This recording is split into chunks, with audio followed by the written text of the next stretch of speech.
अस्सलामुअलैकुम वरहमतुल्लाहि ताला वबरकातुहू। अज़ीज़ साथियों, उम्मीद है कि आप लोग खैर आफियत से होंगे। अल्लाह आप लोगों को शादो आबाद रखे। दोस्तों, हम आप लोगों को बहुत ही शानदार वीडियो दिखा रहे हैं। इस वीडियो को ज़रूर देख कर जाइएगा। मगर साथियों, उससे पहले हम आपको 3 ऐसी बातें बताते हैं जो बहुत ज़रूरी हैं।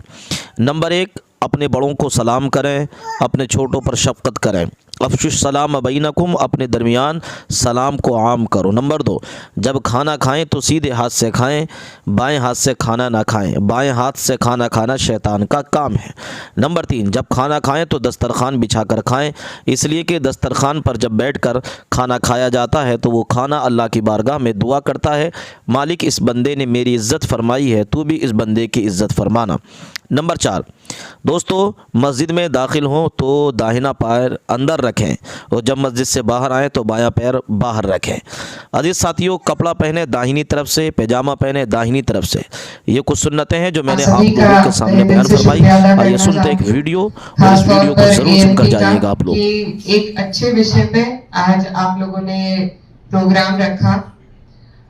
हम लोग आज हमारी कम्युनिटी जिस हाशिए पर पहुंच चुकी है समाज में, तो बहुत से ऐसे प्रोग्राम हैं जिनमें मैं खुद पहुंची हूँ।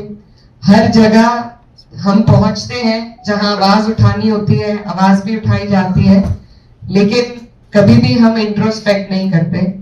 तो आज क्योंकि प्रोग्राम एजुकेशन से रिलेटेड है, हमें इंट्रोस्पेक्ट भी करने की जरूरत है, क्योंकि कुछ गलतियां हमारी भी रही हैं। हम लोगों ने अपनी कम्युनिटी को एक साथ उस तरीके से नहीं जोड़ा, नहीं बनाया, नहीं आगे बढ़ाया जैसे हमें एक वक्त पे करना चाहिए था। तो आज जो हालात देश में बने हैं, जिस तरीके से हर एक हमारे इदारे पे हर एक इंसान, सोच लीजिए आप, चुन चुन कर जिस तरीके से परेशान किया जा रहा है, तो इसमें कहीं ना कहीं जो बात समझ में आती है वो यही है कि आपस में हमारी जो बॉन्डिंग होनी चाहिए कम्युनिटी के नाते पे, वो नहीं रही है। और मेरी वालदा हमेशा कहती है कि जो मुसीबत का वक्त होता है उसमें भी कुछ बेहतराई छुपी होती है, क्योंकि वो वक्त परिवार को जोड़ देता है। तो आज जो मुसीबत हमारी कम्युनिटी पर, पूरे समाज पर पड़ी है, तो आज के वक्त भी अगर हम ना जुड़े और आज के वक्त भी हमने अपनी सोच को नहीं बढ़ाया कि सिर्फ मैं और मेरा परिवार नहीं, बल्कि हर एक गांव में जो आदमी गुजर बसर कर रहा है उस तक हम अच्छी तालीम कैसे पहुंचा सके, उसको कैसे हम डेवलप कर सके। क्योंकि हम अगर सिर्फ शिकायतें करेंगे, सिर्फ एक दूसरे का दुख और दर्द सुनने के लिए इकट्ठा होंगे, तो बेहतराई हम कभी कर नहीं पाएंगे।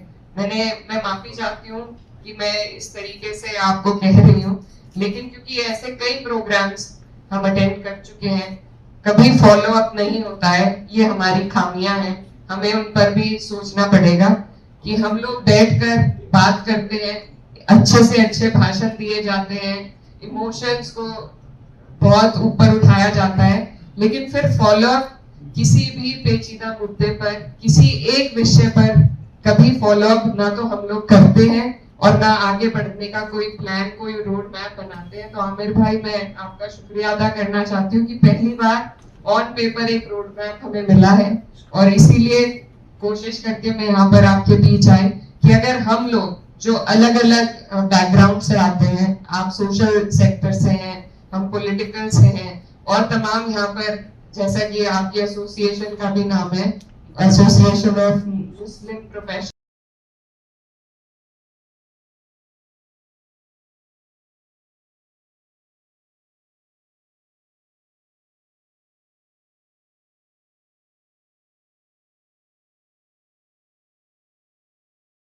करना होगा, तभी हम कोई रास्ता निकाल पाएंगे।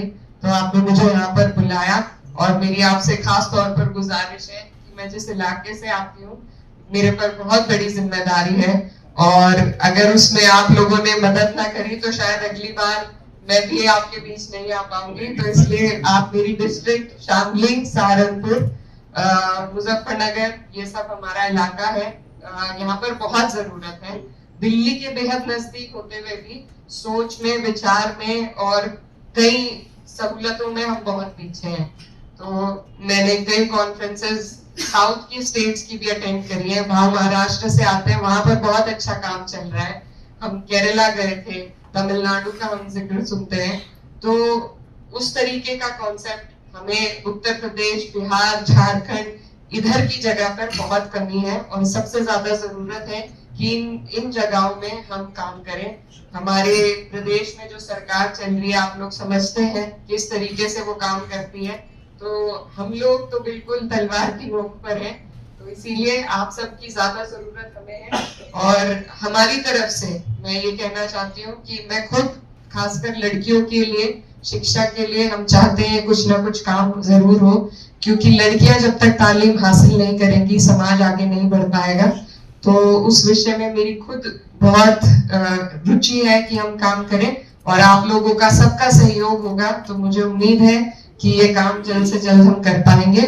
और तालीम ही एक ऐसी चीज है जो हमें अंधेरे से बाहर निकाल सकती है, जहालत के अंधेरे से बाहर निकाल सकती है, और उसकी आज हर समाज को, न सिर्फ मुस्लिम्स को बल्कि हर समाज को जरूरत है। तो हम अपने घर की सफाई से काम शुरू करते हैं, और इंशाल्लाह इसी तरीके से हमारा देश भी तरक्की करेगा, और हम सब लोग जो हमारी अपने अंदर की कमियां हैं उसको निकाल कर आगे बढ़ पाएंगे। आप लोगों ने मुझे जमाने के काम आए और सूखने लगे तो जलाने के काम आए, कच्चा समझ के बेच ना देना मकान को, शायद कभी ये सर को छुपाने के काम आए। इनके काम का क्रेडिट लेते हुए कुछ लोग घूम रहे हैं, लेकिन आपने काम बहुत किया है, इस चीज के लिए भी सलाम आपको। यहाँ पे राजस्थान मदरसा बोर्ड के चेयरमैन एमडी चोपदार साहब, मोहतरम अनायत रैदर साहब, माइनॉरिटी डिपार्टमेंट से जीनल गाला जी, तमजीद साहब, गनी भाई हमारे जानने वाले, और मोहतरम तबरेज हाशमी साहब, बाबर सरपंच साहब, तमाम चेहरे हैं जो जाने पहचाने हैं। थोड़ी देर आपसे गुफ्तगू करूंगा। जो इधर बाईं तरफ धूप में खड़े हैं, जो इधर दाईं तरफ धूप में खड़े हैं, उनसे गुजारिश है कि मुल्क बहुत बुरे दौर से गुजर रहा है, थोड़ी धूप बर्दाश्त कर लीजिए, क्या पता कुछ हल निकल आए। ना हम सफर न किसी हम नशी से निकलेगा, ना हम सफर न किसी हम नशी से निकलेगा, हमारे पांव का कांटा हम ही से निकलेगा। वतन की रेत मुझे एड़ियां रगड़ने दे, मुझे यकीन है पानी यहीं से निकलेगा। यहाँ बड़ी तादाद में पीछे मेरी माएं बहनें खड़ी हैं, मैं आपकी मौजूदगी को खुसूसी तौर पर सलाम करता हूं।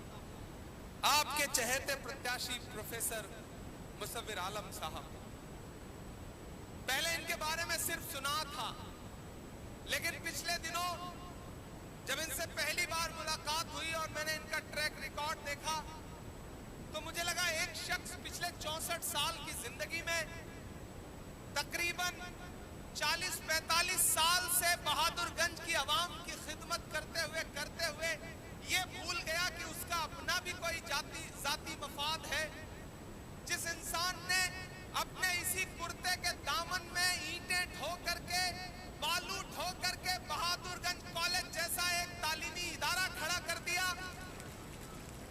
एक ऐसा इंसान जिसके पास सरो सामान नहीं थे, वो आपके दरवाजों तक गया और आपके सामने अपना हाथ फैलाया और इसने कहा कि मैं आपके बच्चों के लिए तालीमी इदारा बनाना चाहता हूं, मैं बहादुरगंज के बेटों को तालीम देना चाहता हूं, मैं नहीं चाहता कि यहां से पलायन करके कोई दिल्ली, कोई गुजरात, कोई बंबई जाए तो उसे हिकारत की नजर से देखा जाए। प्रोफेसर मुसव्विर आलम ने ख्वाब देखा कि अगर खुदा इन्हें खिदमत का मौका देगा तो ये शख्स आपके बीच में एक प्रोफेसर और एक उस्ताद की जो हैसियत होती है, उस हैसियत से आपकी खिदमत करना चाहता है। हम सायादार पेड़ जमाने के काम आए और सूखने लगे तो जलाने के काम आए, कच्चा समझ के बेच ना देना मकान को, शायद